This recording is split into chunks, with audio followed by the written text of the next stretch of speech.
Bismillahirrahmanirrahim. Assalamualaikum warahmatullahi wabarakatuh. Apa kabar saudara semua? Semoga sehat walafiat. Kita akan bicarakan leading is suffering. Ini saya baca dari beberapa media. Kiai Haji Agus Salim adalah seorang ulama cendekiawan dari Sumatera Barat, keponakan Syekh Ahmad Khotib Al-Minangkabawi rahimahullah. Syekh Ahmad Khotib itu adalah guru para ulama besar, termasuk Kiai Haji Ahmad Dahlan dan Kiai Haji Hasyim Asy'ari. Kiai Haji Agus Salim itu adalah seorang pahlawan, salah satu founding fathers Indonesia. Beliau lebih memilih untuk berada di barisan republik daripada kolonial.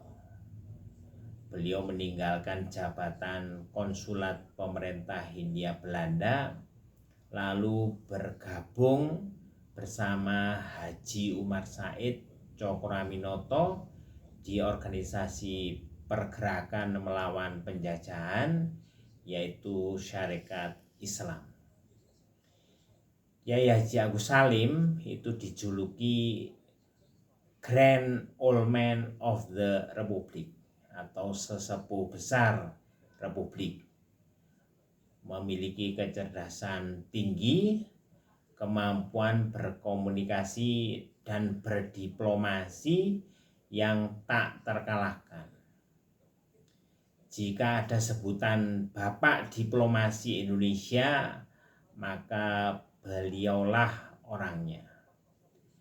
Para diplomat kelas dunia mengakui kehebatannya.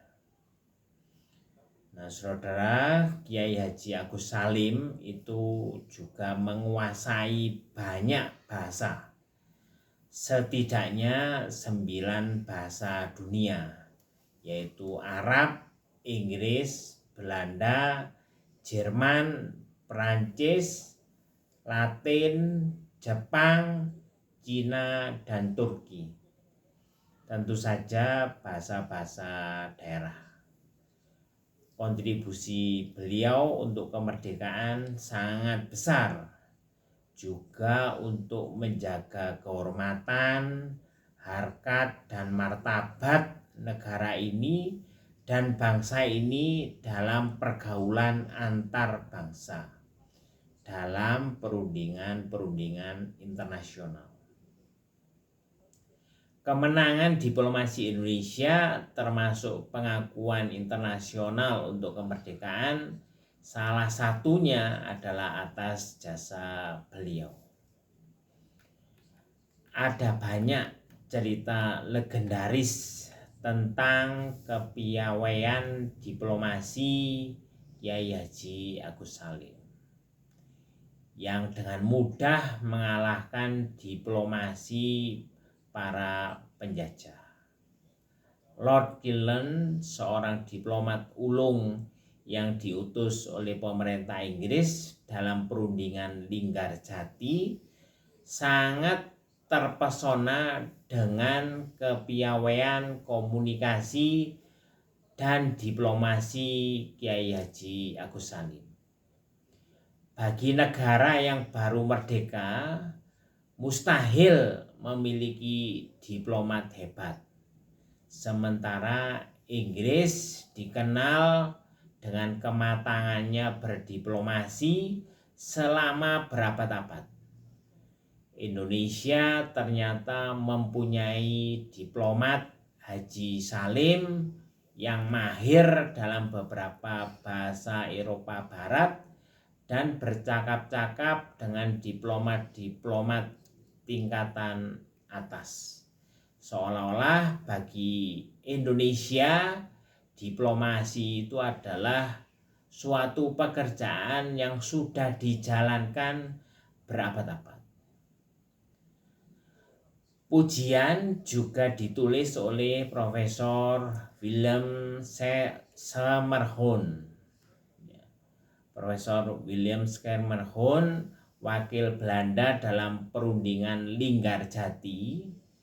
Beliau juga pernah menjadi Perdana Menteri dan salah satu guru besar terkemuka, menyatakan bahwa Kiai Haji Agus Salim adalah seorang jenius dalam berbahasa, berbicara, dan menulis dengan sempurna, paling sedikit dalam 9 bahasa. Ia hanya mempunyai satu kelemahan selama hidupnya, yaitu dia miskin.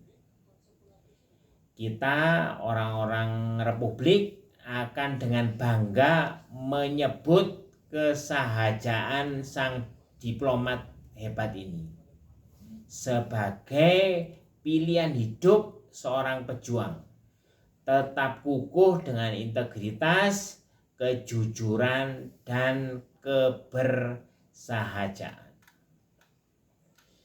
Nah, saudara, di era kemerdekaan ada Kiai Haji Abdul Rojak Fakhruddin yang dikenal dengan sebutan Pak AR.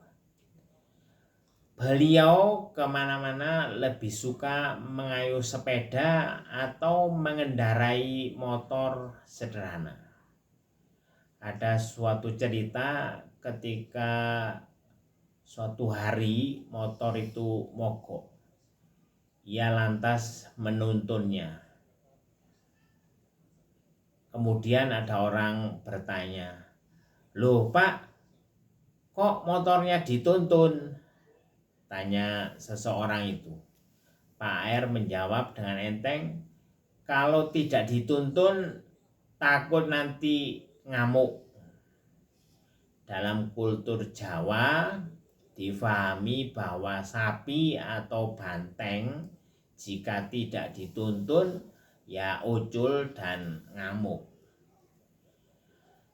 Tawaran berkendara enak dan nyaman itu bagi Pak AR banyak, namun beliau menolak. Pak AR bahkan sempat berjualan bensin eceran di depan rumah yang dipinjami oleh Muhammadiyah. Bensin eceran ini untuk menambah biaya kuliah anak beliau. Beliau selalu menolak dikasih uang untuk ceramah. Kalaupun terpaksa harus menerima, uang itu sepenuhnya akan dibagikan kepada para pegawai Muhammadiyah yang lebih membutuhkan. Pak AR kalau ada undangan ceramah dari masyarakat kecil dan dari orang kaya dalam waktu bersamaan, beliau lebih mengutamakan datang ke masyarakat kecil. Pak AR juga pernah mencoba membeli rumah, tapi uang muka dan cicilan yang telah beliau bayarkan itu kabur. Ya. Hingga akhir hayat Pak AR belum memiliki rumah. Pak AR itu dekat dengan rakyat hingga presiden. Gus Dur kerap datang ke kediaman beliau. Sekali waktu usai sholat subuh berjamaah dengan anak-anak kosnya, Pak AR bercerita bahwa beliau baru saja mengirim surat kepada Presiden Soeharto. Isinya singkat. Pak Harto, Muhammadiyah badhe mbangun universitas, menawi kerso monggo. Isi surat ini halus, diplomatis, menunjukkan harkat dan martabat. Tidak ada kata, frasa, atau kalimat meminta bantuan, tetapi justru lebih berupa ajakan.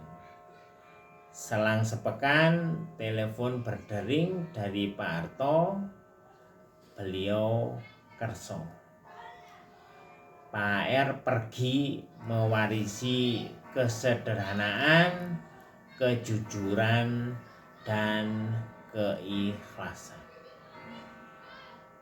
Kira-kira saudara-saudara, adakah sekarang yang mengambil teladan dan pelajaran? Wallahu a'lam bishawab. Wassalamualaikum warahmatullahi wabarakatuh.